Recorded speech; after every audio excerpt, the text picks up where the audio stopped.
Is calling 2024 CR 2336 State versus Larietta.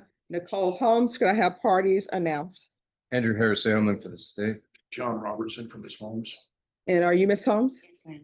Are you the same Larietta Nicole Holmes who was placed on deferred adjudication in 2024 CR 2336 for the offense of injury to an elderly person with bodily injury on June 13, 2024 for a period of 2 years? Is that you? All right, you're gonna have to make sure you keep your voice up so that I can hear and the court reporter can hear. State?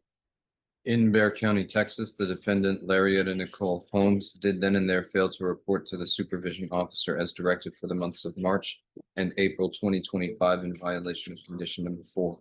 How do you plead to that, true or not true? State? State waives the remaining violation allegations. Any objection to the waivers? No, Your Honor. Did you understand by pleading true to violation of condition number 4, the court could find it true, grant the motion, find you guilty, sentence you up to 10 years in the prison and up to a $10,000 fine? Knowing that, do you still wish to plead true to violation of condition number 4?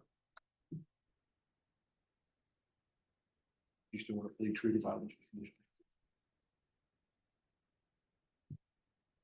All right, so here's the thing. You're gonna have to speak up. And you need to speak the way you speak when you're not in court before me. So whatever agreement you think you've worked out with the state, I don't have to follow that agreement because this is a contract and it's a contract with the court. It's not a contract with the state. It's not a contract with the defense. So you pled true to violation of condition number 4. Regardless of what agreement you think you've reached with the state, I can revoke you and sentence you to 10 years in prison. Do you understand? Yes, ma'am. All right, knowing that, do you still wish to proceed with this plea of true? Yes, ma'am. All right, is there a proposed agreement?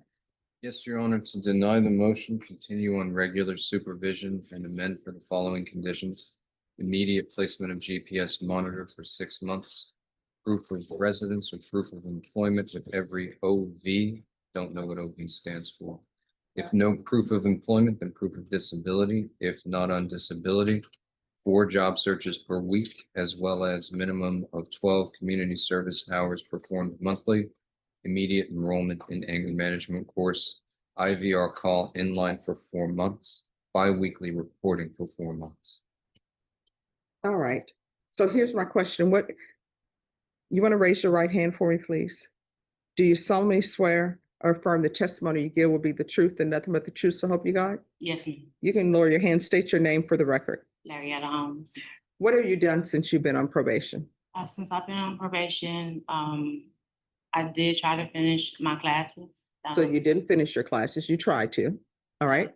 For community service, because last time I was here, my lawyer asked if I could use, I was getting my BA, Mhm. and he asked if I could use that for community service. And why didn't you finish that?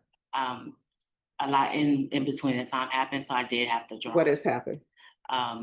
Lights were turned off in November, and it was hard for me to try to get any type of assistance for it because it was overdue and they just turned it off.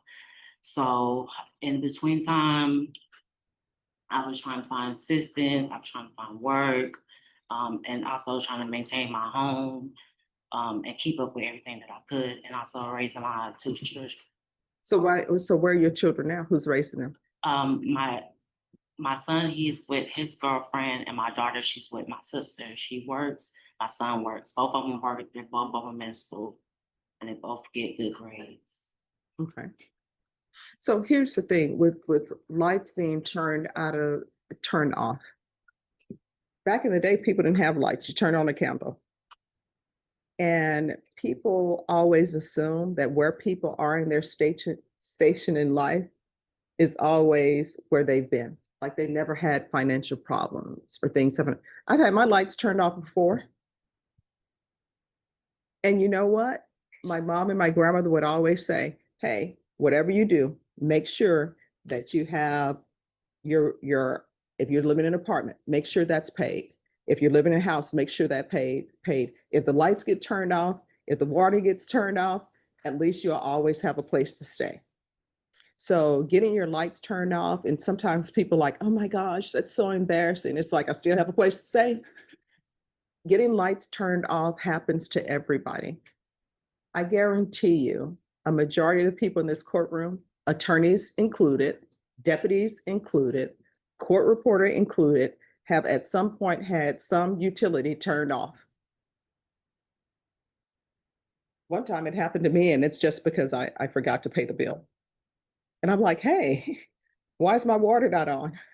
And they said, Stephanie, Sauce came out and turned it off. I'm like, oh my gosh, I forgot to pay my bill. And they came out and turned it back on, of course.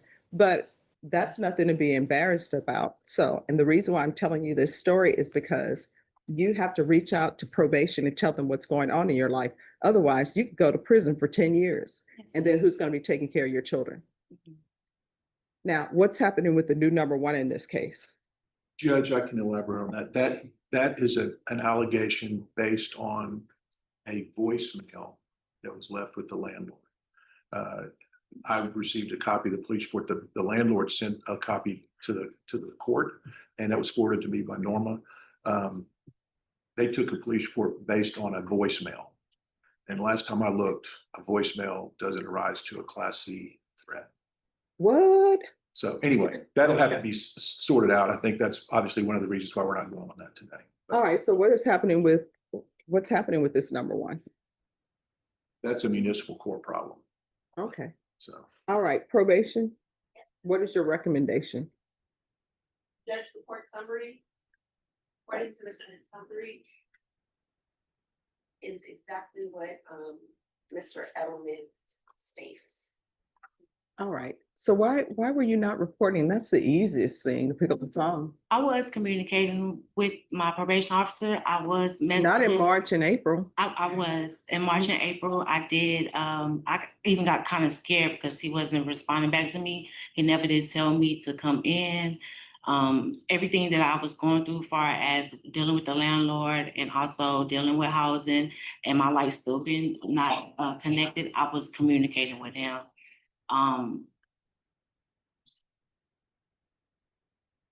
So has she been communicating? Judge, I can check the notes. All right. that's one thing we discussed, Judge, is that communication, however the communication is not a substitute for reporting. And I think Larry understands that. And my lawyer did make a good recommendation. He's when, communicating, texting, sometimes it's best for me to go down there, and I didn't know that. To set up an appointment, go down there so I could be seen, and that way it wouldn't be no miscommunications.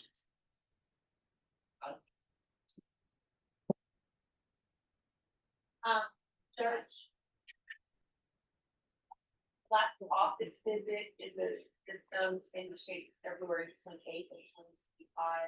There was a text message sent out with an appointment scheduled in March. I don't see anything indicating there was a phone call with that to the officer, and the same for April, Judge. There were also system text messages reminding his phones, you need to pay your fees. There's some batch emails that went out for services. All right. This is her first motion to revoke. I'm going to tell you something I'm going to tell you right now.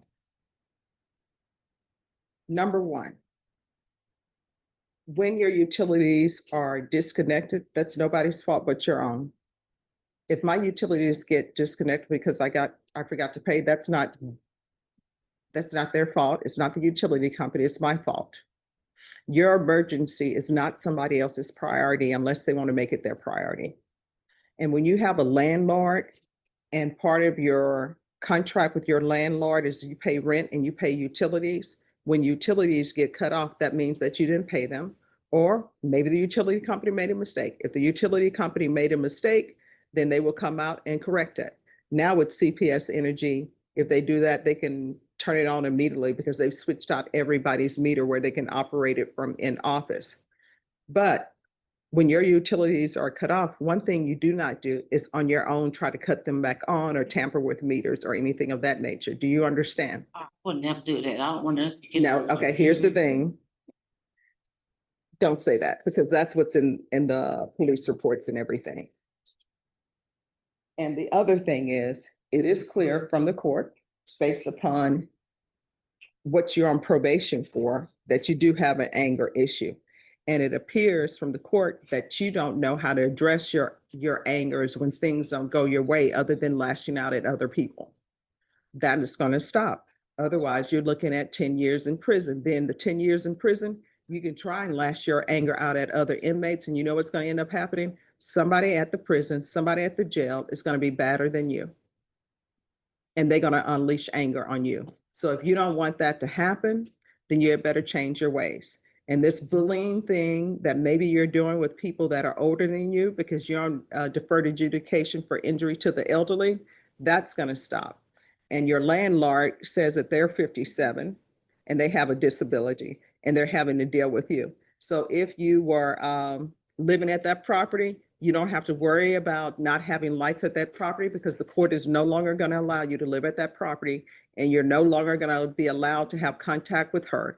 If you have contact with her, a motion to revoke is going to be filed. Do you understand? Yes, ma'am. See, and I don't know why you're giving me that attitude now. You know what you did to Miss Holmes, that breathing hard. No, that breathing hard thing. Yes, ma'am. Yeah, that's not going to be tolerated here. Do you understand? Yes, ma'am. It's time for you to start showing respect to people, whether you think they're worthy of it or not, because you're landlord. Whether you think they're worthy of it or not, you need to show respect to them because you're living on their property in their house and they can take that away. Do you understand? Yes, ma'am. And you need to start behaving differently so that your children will know the proper way to communicate and it's not through violence. Do you understand? Yes, ma'am.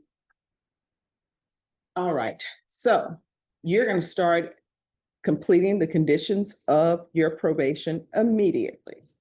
And when you are released, if you don't start enrolling in these programs and completing them, a motion to revoke is going to be filed. Do you understand? Yes, ma'am. All right, the court will deny the motion. Alternate amend conditions to the following.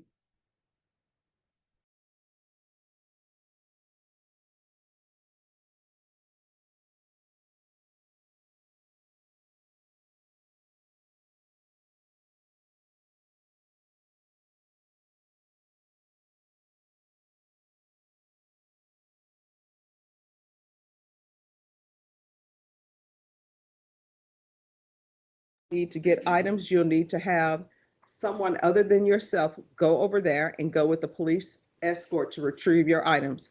You are not allowed to call her or have third parties call her or have third parties contact her, other than that one time when that person goes to the location, if you have items there and they need to go there with the police escort. Do you understand? Yes, ma'am.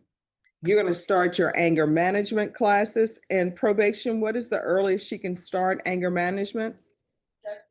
Give her 30 days. All right, anger management class are to begin within 30 days. Do you have a disability? No, ma'am. All right, she doesn't have a disability, so there needs to be there's no proof of disability needed. You're going to need to get a job. That's how people make it in this world. Nobody's depending on somebody else to pay their bills. You're going to get a job. And if you need to get 2 jobs to make a full-time job, then that's what you're going to need to do. So I'm going to require a full-time job. And for the court, full-time employment means at least 40 hours a week. If you want to get 2 part-time jobs, 20 hours each, that's fine. But you're going to work, and there are plenty of places for you to find employment. But sometimes people think certain employment is beneath them. No employment is beneath you because we all need doctors. We all need people who are going to pick the fruit. We all need people who are going to work at HEB or work the fries at McDonald's. There's no shame in that. It's a legitimate job. So proof of full-time employment within 45 days. And GPS, probation, do you want GPS? Yes, Judge. All right, there's to be GPS, waive fees. Do you want full-time GPS tracking? What do you want?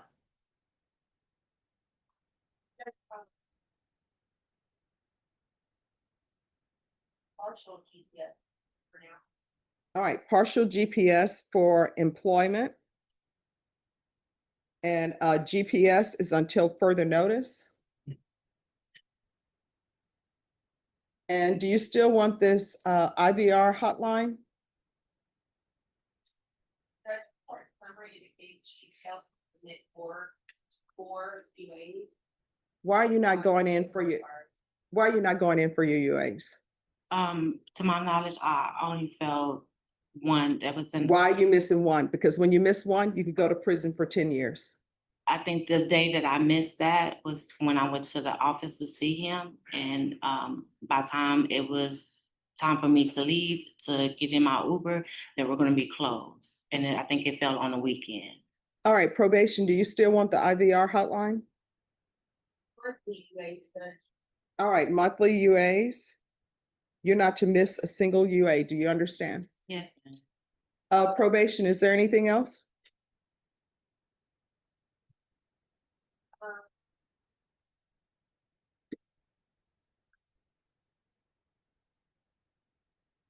do the bi-weekly reporting for 4 months, Judge. All right, bi-weekly reporting for 4 months. No, sir. Is there anything else you need from the court in order to be successful? No, ma'am. All right, you better do better. Otherwise, you're looking at going to prison for potentially 10 years. From here on out, we can go off the record, from here on out, anything that you do, you need to ask yourself before you do it, is this something that could result in me potentially going to prison for 10 years? If the answer is yes, don't do it unless you want to potentially go to prison for 10 years. If your answer is, well, maybe it could, don't do it because you could potentially go to prison for 10 years. Do you understand? Yes, ma'am. All right, good luck to you. Thank you, Thank you. counsel.